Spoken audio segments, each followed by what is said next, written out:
एक गांव में छिल्लाराम नाम का एक बड़ा धूर्त ठग रहता था। नजदीक ही के एक दूसरे गांव में एक और ठग रहता था जिसका नाम था कपटी राम। दोनों लोगों को ठगने में एक दूसरे से बढ़कर थे। संयोगवश ये दोनों एक दिन किसी जगह मिले। इससे पहले इन दोनों में कोई जान पहचान न थी, लेकिन एक ही थैली के चट्टे बट्टे थे ना, इसलिए मिलते ही दोनों एक दूसरे को बड़े प्रेम से मामा कहने लगे। लेकिन असल बात तो यह थी कि दोनों अपने मन में एक दूसरे को धोखा देने की सोच रहे थे। छिल्लाराम ने कपटी राम को न्योता देते हुए कहा, आज रात हमारे यहाँ तुम्हारी दावत है, जरूर आना। छिल्लाराम ने उस रात को अपने घर अच्छे अच्छे पकवान बनवाए और कहीं से चुरा कर लाई हुई एक सोने की थाली में मेहमान के लिए खाना परोसवाया। खाना खाते खाते कपटी राम ने जो थाली की ओर देखा तो उसकी आंखें चौंधिया गईं। उसने तुरंत मन में ठान लिया कि किसी न किसी तरह इस थाली को उड़ाना ही चाहिए। इधर छिल्लाराम क्या कुछ कम था, वह मेहमान को जबरदस्ती हंस हंस कर खिला रहा था ताकि उसे खाना खाते ही गहरी नींद आ जाए और वह आसानी से उसकी जेब मार ले। कपटी राम खाना खाने के बाद नींद का बहाना करके लेट गया। छिल्लाराम ने सोचा, बस यही मौका है। उठकर कपटी राम की कमर में हाथ डालकर टटोला, पर रुपये की थैली का कहीं पता न चला। बेचारा हार गया और जाकर सो गया। सोते ही कपटी राम उठा और उसके संदूक का ताला तोड़कर सोने की थाली निकाल ली। फिर उसे अपने तकिए के नीचे रखकर आराम से सो गया। थोड़ी देर में छिल्लाराम की आंख अचानक खुल गई तो उसकी नजर सबसे पहले संदूक पर पड़ी। टूटा ताला देखते ही वह सब कुछ ताड़ गया। वह दबे पांव उठा और कपटी राम के बिस्तर के नीचे टटोल कर देखने लगा। आखिर उसे तकिए के नीचे अपनी सोने की थाली मिल गई। उसने धीरे धीरे बड़ी सफाई से थाली निकाल ली। फिर उसे एक छीके पर रखकर उसमें पानी भर दिया और अपनी चारपाई उस छीके के नीचे डालकर सो गया। छिल्लाराम ने सोचा, अगर कोई थाली पर हाथ लगाएगा तो पानी मुझ पर छिटकेगा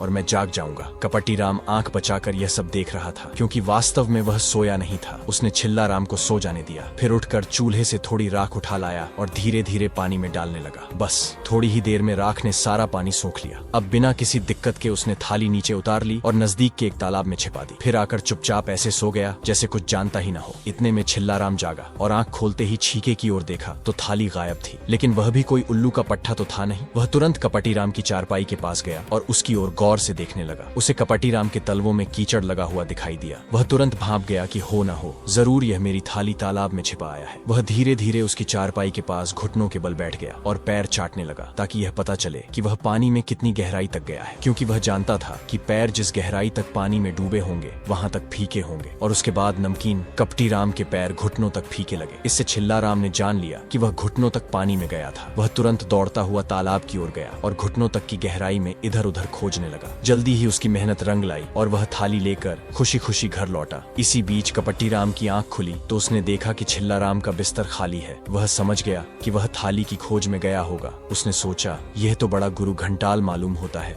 भला तो इसी में है कि दुश्मनी छोड़कर मैं इसे अपना साझीदार बना लूं। छिल्लाराम दरवाजे पर आया तो कपटी राम उसके सामने जाकर बोला, मामा, अब तक मैं तुम्हें बुद्धू समझ रहा था, लेकिन तुम तो बड़े घाघ निकले। आओ आज से हम दोनों दोस्ती कर लें। आगे से हम दोनों साझे में काम करें तो खूब कमाई होगी। जो कुछ मिलेगा दोनों आधा आधा बांट लेंगे। इस बात पर छिल्लाराम भी राजी हो गया। एक दिन एक शुभ घड़ी में दोनों दोस्त चोरी करने चले। राह में कपटी राम ने छिल्लाराम से कहा, देखो मामा, मैंने सुना है कि हमारे गाँव का लाला दयाराम मर गया है। हम लाला के भाई और उसकी पत्नी के पास जाकर कहेंगे कि लाला जी ने हमसे 1000 रुपया उधार लिया था और चुकाया नहीं था। वे तो अचानक मर गए, इसलिए अब आप हमारा रुपया चुका दीजिए। लेकिन इसमें एक दिक्कत है, वे लोग जब पूछेंगे कि तुम्हारी बात का सबूत क्या है तो हम क्या जवाब देंगे? वह जवाब भी तुम ही सोच निकालो ना। छिल्लाराम ने कहा, अच्छा तो सुनो, जहाँ लाला जी की चिता जलाई गई थी वहीं एक गड्ढा खोदकर मैं तुम्हें गाड़ दूंगा। डरो मत, सांस लेने के लिए एक छोटा सा छेद छोड़ दूंगा। फिर मैं लाला जी के भाई और उनकी पत्नी के पास जाकर रुपया मांगूंगा। जब वे सबूत मांगेंगे तो कहूंगा, आइए जहाँ लाला जी को जलाया गया था वहाँ जाकर पुकारता हूँ। अगर वे हामी भरते हैं तो आप मेरा रुपया दीजिएगा, नहीं तो नहीं। हाँ, जब मैं उन्हें यहाँ ले आऊंगा और लाला जी का नाम लेकर पुकारूंगा तो तुम्हें जवाब देना होगा। मैं तुमसे पूछूंगा कि तुमने मुझसे 1000 रुपया उधार लिया था कि नहीं, तब तुम हामी भर देना। अगर हमारी चाल चल गई तो दोनों आधा आधा बांट लेंगे। दोनों कपटी और छल्लियाराम राजी हो गए। अपनी होशियारी पर फूले न समाये। छल्लियाराम को गड्ढे में छिपाकर कपट्टी राम लाला जी के घर गया। जैसा सोचा था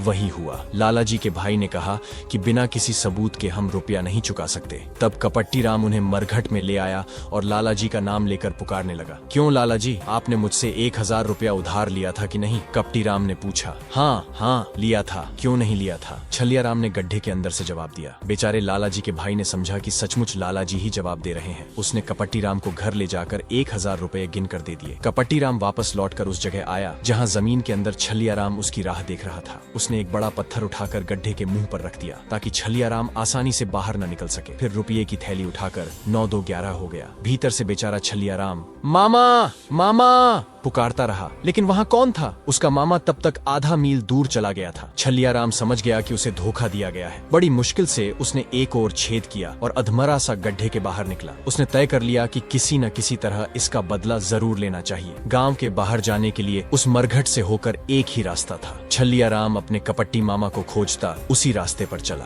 1000 रुपए की थैली को बहुत दूर तक अकेले ढोले जाना आसान काम नहीं था। इसीलिए कपटी राम ने एक बैल भाड़े पर लिया और रुपयों की थैली उस पर लाद कर खुशी खुशी चल पड़ा। छलियाराम ने बहुत दूर से कपटी राम को देख लिया। वह सोचने लगा किस सूरत से इसे मजा चखाया जाए। इतने में उसे एक घर के बाहर बरामदे में एक जोड़ा चप्पल रखा हुआ दिखाई दिया। उसने जल्दी से उसे उठा लिया और बेतहाशा दौड़ता हुआ कपटी राम से भी आगे निकल गया। आगे जाकर उसने एक चप्पल रास्ते में गिरा दिया। फिर वहां से थोड़ी दूर और आगे जाकर उसने दूसरा चप्पल भी गिरा दिया और खुद पास ही एक खेत में छिपकर तमाशा देखने लगा। चंद मिनटों में कपटी राम बैल को हाँकता हुआ वहां पहुंचा तो उसकी नजर उस चप्पल पर पड़ी। चप्पल नया था, लेकिन उसने सोचा एक चप्पल लेकर क्या करूंगा। यह सोचकर उसने उस चप्पल को छुआ तक नहीं, लेकिन थोड़ी दूर आगे जाने पर उसे दूसरा चप्पल भी दिखाई दिया। तब यह पछताने लगा, अरे मुझे वह चप्पल उठा लेना चाहिए था, लेकिन मैंने सोचा एक चप्पल लेकर क्या करूं। अच्छा, अब भी कुछ बिगड़ा नहीं है। बैल को इस पेड़ से बांध दूंगा और दौड़कर दूसरा चप्पल उठा लाऊंगा। यह सोचकर उसने बैल को पेड़ से बांध दिया। वह जगह बिल्कुल सुनसान थी और रुपये की थैली भी भारी थी, इसलिए उसने उसे बैल की पीठ पर ही छोड़ दिया और दूसरा चप्पल लाने पीछे दौड़ा।